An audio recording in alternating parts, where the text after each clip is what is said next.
안녕하세요. 훈남 무속인 오한근 법사입니다. 서울 유명한 점집 용궁사 포교원 오한근 법사의 운명 이야기.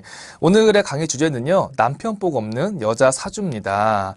남편 복 없는 사주라면 어떻게 극복을 하고 어떻게 해결해야 되는지에 대해서 제가 강의를 하니까 지금 내가 남편 복이 없어, 그러니까 어디 가서 보니까 남편 복이 없다고 해, 그러니까 이러신 분들은요, 방송을 보시면 도움이 되겠습니다. 남자 복 없는 사람들의 특징, 남편 복 없는 여자들의 사주편입니다.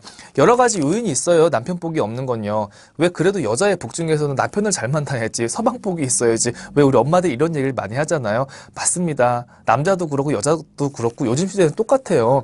남자도 여자를 잘 만나야 되고 여자도 물론 남자를 잘 만나야 됩니다. 그래도 아직까지도 우리나라에서는 집안에 어떤 가장의 책임이 있고 어떤 생계를 책임지고 있는 거는 가장으로 남자의 역할로 보는 거기 때문에 여자분들은요, 어떤 남편을 만나느냐에 따라 내 인생이 달라지는 경우가 굉장히 많이 있습니다. 이 남편 복이 없는 사주, 어떤 사주일까? 이 사주팔자에 관살 혼잡이라고 합니다. 남자가 여러 명 들어오는 거예요. 남편이 하나만 있어야 되잖아, 일생에. 근데 나한테 들어온 남자가 둘이고 셋이야. 이걸 갖다 관살 혼잡이라고 합니다. 이런 사주들은요, 일부 종사를 못 해요. 그러니까 이혼을 하고 또 재혼을 하고, 재혼을 하는데 그게 마지막이 아니라 또 이혼을 합니다. 자꾸 이혼과 재혼의 반복이 돼버리는 거죠. 말이 쉽지. 한번 이혼을 하고 나면 모든 것을 잃어버리고 다시 시작을 해야 됩니다. 상처는 상처대로 받고, 그치? 경제적으로는 무너지고, 자식은 낳고, 정말 어디서부터 수습을 해야 될지를 모릅니다. 너무나 큰 고통이 따르는 게 바로 이혼입니다. 그나마 좀 멘탈이 강하고 정신력이 강하면요, 이길 수 있어요. 하지만 내가 좀 심약하거나 마음이 여린 분들은요, 100% 우울증에 걸리고요, 어떤 원망과 어떤 분노로 너무 고통스러운 삶을 살게 됩니다. 그래서 웬만하면 이혼을 하지 않고 한평생 100년을 해로를 하는 게 아직까지 좋은 사주팔자라고 보는 겁니다. 관살이 많거나 어떤 비견이 많아, 남자 복이 없다는 것은요, 어디 가서 내가 이렇게 점을 보러 가기 전에, 사주를 보러 가기 전에 내가 먼저 잘 알고 있어요. 만나는 남자 친구마다 배신을 하고 바람을 피고, 항상 만나는 남자한테 상처를 받아야 되고, 지금 살고 있는 남편이 항상 속을 썩이고, 이런 거는 내 당사자가 훨씬 더 잘 알고 있는 부분이거든요. 아마 이 방송을 보시는 분들 중에서도 지금 남편이 속을 썩이거나 남자 복이 없어서 보시는 분들이 많을 거라고 제가 생각이 듭니다. 그리고 이 방송을 보시는 분들 중에서 특히 미혼이신 분들한테 제가 얘기를 해드릴게요. 미혼인데 내 사주에 남자 복이 없고, 내가 연애를 해봐도 이게 남자가 잘 안 돼, 이런 분들 있죠. 이런 분들은 남편 복이 없는 거예요. 이런 분들은요, 최대한 결혼을 늦게 해야 됩니다. 최대한 결혼을 늦게 하는 게 액땜을 하고 넘어가는 거예요. 왜 늦게 해야 되냐? 사주에서 이혼만이 사실은 이별로 보는 게 아닙니다. 내가 연애를 하면서 헤어지고 상처를 받고 이별을 내가 겪는 것도 내가 이별수로 보는 거예요. 돈을 들여서, 우리 미혼이신 분들 잘 들어요, 부적을 쓰고 2년 만나게 해달라 구슬을 하고, 이것만이 사실은 방법이 아니야. 내가 헤어짐을 겪는 거는 너무 큰 고통이지만은 그걸로 인해 가지고 액땜이 돼서 내가 더 단단해지고 앞으로 내가 만날 사람하고 100년회를 할 수 있는 그런 기회가 생길 수도, 이 말입니다. 선생님, 너무 늦으면 시집 못 가는 거 아니에요? 이렇게 물어보는 분들이 있어요. 일찍 가서 애 낳고 이혼하고 애 들쳐업고 사내 못 사내 친정으로 오는 것보다는 여러분 이게 낫지 않습니까? 이왕이면 신중하게 생각을 해서 결혼을 하라고 제가 이 말씀을 드립니다. 그리고 왜 어디 보러 가는 데마다 결혼 늦게 하래, 이런 얘기 듣는 분들이 있잖아요. 그냥 하는 레파토리가 아니에요. 사주가 그만큼 세고 남자의 복이 너무 약하다 보니까 최대한 경험하고 경험하고 이별도 겪어보고 다양한 사람 만나봐서 신중하게 결혼하라는 뜻에서 혼인이 좀 늦어야 된다, 그렇게 점사를 내려주는 겁니다. 두 번째, 현재 남편이 계신 분들 이 방송 보세요.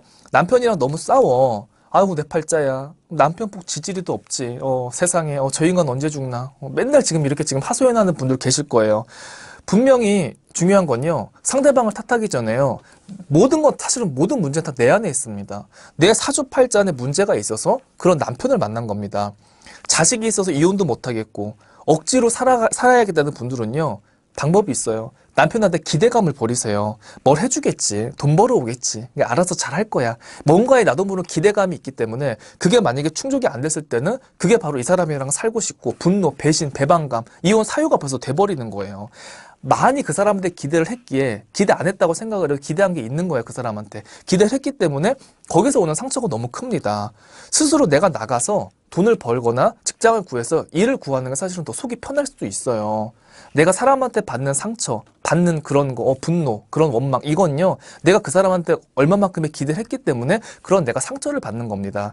내가 남편 복이 없다. 아, 이 사람을 못 믿겠다. 하지만 자기 때문에 살아야 된다. 벌써 딱 인지가 됐으면요, 행동으로 옮기셔야 돼요. 어떤 행동이냐? 내가 나가서 직장을 구하고 내가 일을 하고 내가 생업 전선에 뛰어들면은 그나마 내가 자식을 지킬 수 있고 가정을 지킬 수 있는 길이 됩니다. 무슨 얘기인지 아셨죠? 그리고 세 번째 가장 중요한 거, 이 방송 보시는 분들 중에서 아마 실패하신 분도 계실 거예요. 근데 이혼했지만 나 재혼을 하고 싶어. 다시 한번 가정을 한번 꾸려보고 싶어. 이런 분들 계실 거고, 재혼을 또 앞두신 분도 분명히 계실 겁니다. 여러분 잘 들으세요. 재혼이라는 건요, 정말로 어려운 겁니다. 첫 번째 인연을 맺은 부부들은요, 가장 순수할 때 만난 인연이에요. 재혼은요, 문제가 있는 사람들 중에서 문제가 없는 사람을 갖다가 고르는 작업입니다. 이게 얼마나 어렵겠어요. 쉽게 해서 잘 들어요. 이혼을 했다라는 건 사주팔자에 흠이 있다는 얘기예요. 흠이 있는 사람들끼리만 모여있는 게 재혼 시장이야, 여기서. 그러니까 흠과 흠이 만났기 때문에 어떻게 문제가 안 생기겠어. 당연히 부딪힐 수밖에 없고, 당연히 어떤 문제가 생겨서 또 못 사는 일이 벌어진다는 얘기죠. 재혼을 해서 성공을 한다? 이건 정말 하늘의 별따기고요. 로또에 당첨되는 일입니다. 그만큼 신중하게, 그만큼 어렵다는 게 바로 재혼이에요. 재혼을 하고 잘 사시는 분들도 많아요. 하지만 다시 헤어지는 경우도 많습니다.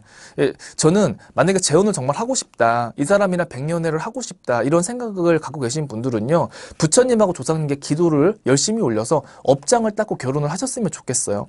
만약에 인연자가 안 나타났으면 부처님한테 기도하세요. 옳은 인연을 만날 수 있게 해달라고. 내 사주에 남편의 그릇이 약하니 좋은 인연을 만나게 도와달라고 빌면요, 거기에 맞는 인연이 분명히 찾아옵니다.